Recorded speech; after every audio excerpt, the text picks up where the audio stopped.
Hello everyone, my name is Alvaro Leal and I am your Wayland Baptist University Advanced Computer Applications Professor. We're going to be following the same format as we did in the last semester when we did the beginner course. If you were not here for the beginner course, that's okay, we'll catch you up to speed. Basically, we're designing a end product so that it's something very useful for you to use at work, in your life. Excel can be a very good tool for you to use for very practical applications, creating budgets for your home, for your work, all those kind of things. So what we're going to do is we're going to be looking at a video and we're trying to decide where to go shop. And there's three options: Walmart, Dollar Trap, and Office Repo. Don't mind the puns.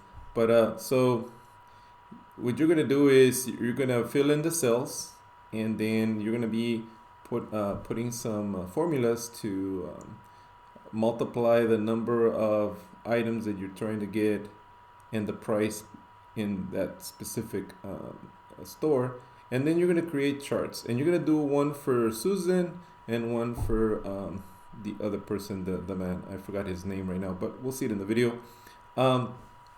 And after the video is over, I'm going to help you a little bit to get you going, just in case you didn't see the first semester videos and you don't know what to do. So without further ado, let's take a look at the video.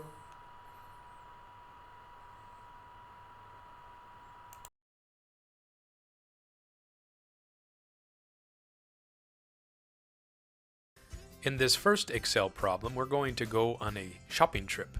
And so we have a shopping list. Susan says, "I'm Susan. Would you help me pick one of these 3 stores to buy my school supplies? Here's my shopping list." And so to the right of the shopping list, you can see all the items that Susan would like to buy. Her choices are Walmart, Dollar Trap, and Office Repo. Each price is listed below, and then her number of items that she would like to buy are listed on her shopping list. So for instance, 3 ballpoint pens. At Walmart, it's going to cost her 3 times 50 cents, or $1.50. Now this is a large, complicated shopping list with many items, so this is a perfect way to solve a problem using an Excel spreadsheet. Inside the Excel spreadsheet that we're going to create, we need to add a list of all of the items in the shopping list, and then a column for each store. And so pause the video right now and type these in just as you see on the screen. Next, let's go back to the shopping list. Each price listed at each store has to be put into the spreadsheet, and then put them into this column under Walmart.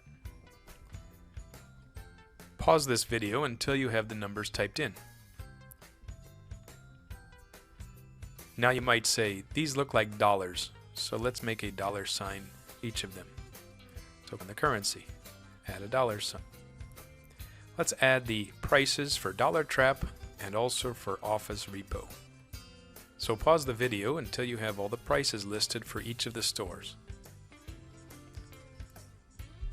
Now I'm going to help you a little bit further with the problem, but not completely. Let's start by looking at Susan's shopping list. For each item, for the ballpoint pen, we know how many she needs, such as 3. And so I copy down the number of items that she needs. Now how would you figure out the amount of money that she would spend on ballpoint pens? Let's put that formula right here. Ballpoint pens. You know that she's going to spend $1.50 if she shops at Walmart. 3 times 50. Here are some hints for the formula.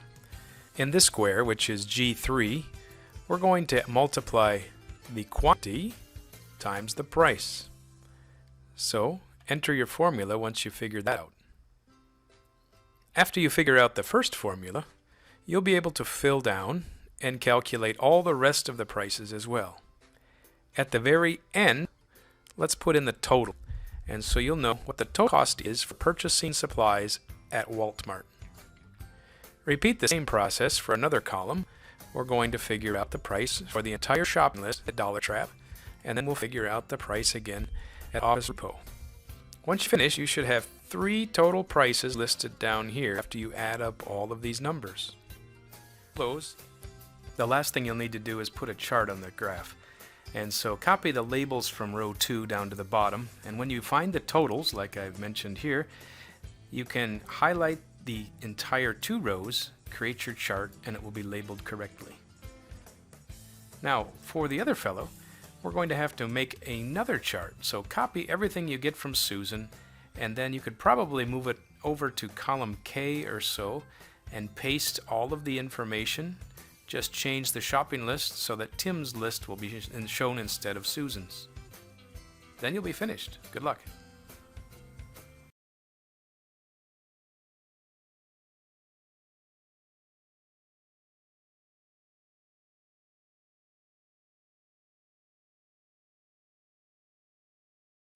All right, guys. So I'm gonna help you a little bit as because you might have not caught on all those things that needed to be done. So let me see if I can get my Excel here at another screen. Okay.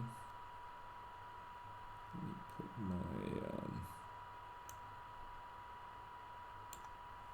okay, so let me go ahead and show you what I would do here. Let me just get you along. So we want to do equals, right? That's the first thing we got to do. You press equals, and then you're going to grab the Walmart, and then you're going to put times. So you're going to do shift 8, and then you're going to put the number of things, right? And then you press enter. And so notice 50 cents times 3 is $1.50. And then if I grab this and take it all the way to the bottom, it should fill out the rest, right? And we can always do a equals here at the bottom where, you know, where it says total. And we press equal, and then we put sum, right? And sum, and then we're going to put the first number, the sum. And so what I want to do is go all the way from G3, right, all the way, and you grab this little corner right here and you go all the way down, and that's going to give you the sum of all those numbers in that G column. And when I press enter, well, I can close the parentheses if I want to, right? Press enter, and it should give me the total of the Walmart. Notice that in the video, the numbers were not the correct numbers, so I hope you don't think that that was what you were supposed to do. And then here on the dollar trap, again, we put equals. And then we're going to go ahead and go to the dollar trap, then shift 8 times, and then of course times the number of items. And we press enter, and notice that it gives us $1.20 because 40 cents times 3 is $1.20. Then you grab this little corner right here and you just don't go all the way to the total though, just stop right here on 17. And that gives me now there's a shortcut to this, right? You can always just do that. You see that? You see what I just did? I just dragged it down. You could also, here's a better shortcut. You could just grab this, right? And then just do, oops.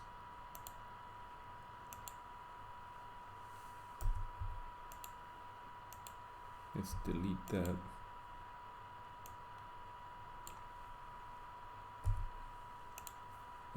The ultimate shortcut is to, let's put equals sum.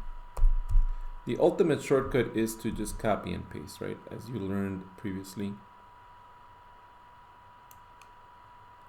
So let me repeat this and then just press enter. Now the ultimate shortcut is to just grab this whole thing, like this whole column, you do control copy, and then you do, or you can go over here, right? You can just do copy, and then you do paste, like that. Okay, now notice that the value was messed up because it copied, but we can just drag this way like this, and then it will be fine. Something went wrong here. I3 to I17. There's a number that's messed up here.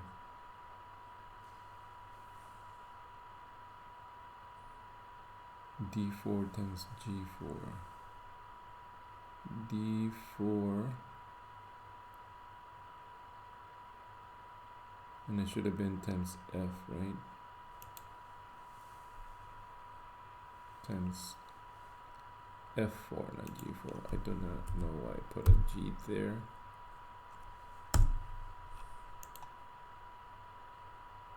Some of these numbers are not being done right.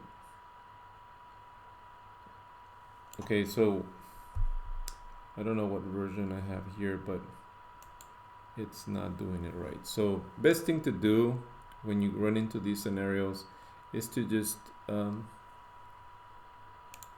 go ahead and change everything. Just equals this. I guess it's better to always just do them manually, right? And then just grab this thing and go down to there, right? And then here, some I3 to I17. That seems to be correct now. All right. And so what they were saying in the video was you can do the same thing for Tim. You can just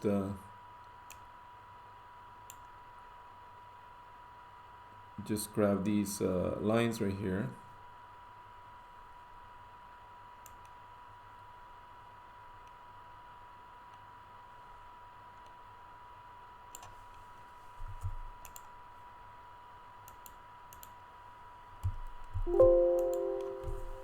Somehow Susan went away. You can just I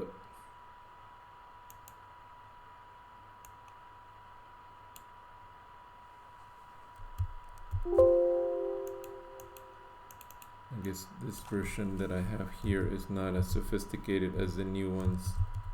I apologize, but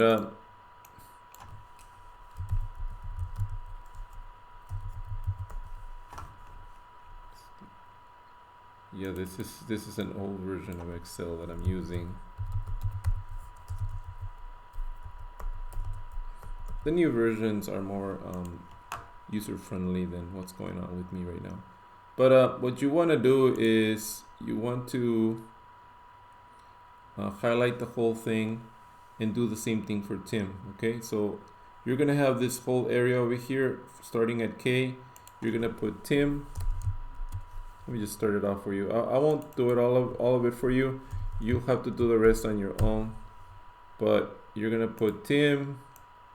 You're gonna put Walmart, Dollar Trap. You're gonna put Office Repo, right? So it's the same thing as you have over here.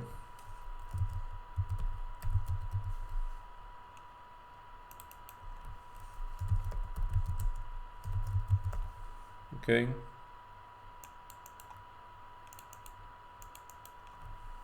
Office Repo. So you're gonna be doing the same thing with Tim, and then you want to be, once you fill this out for Tim, you're gonna go ahead and do charts. So you're gonna select this whole area, you're gonna go insert, and you're gonna insert a chart, and like that. Insert a chart. Let's go ahead and insert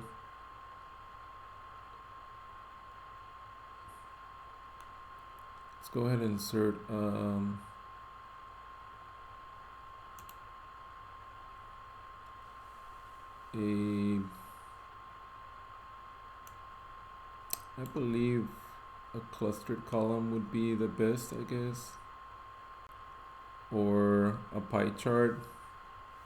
It's up to you. You can decide whatever chart you want to use. But let's go ahead and use a clustered column. And let's go ahead and move it a little bit below here. You might want to view this zoom. Maybe go 75% so you can see it better, right? And maybe for the chart title, put Susan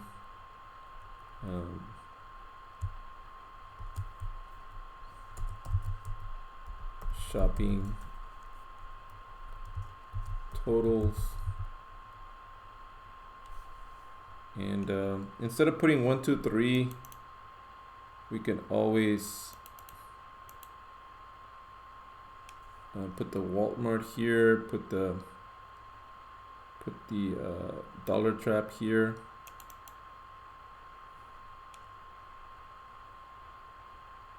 You can go ahead and change those. I won't do the rest for you. I'll let you figure those things out. This lesson's for you to figure things out on your own. So basically, where is Susan? Where should she go?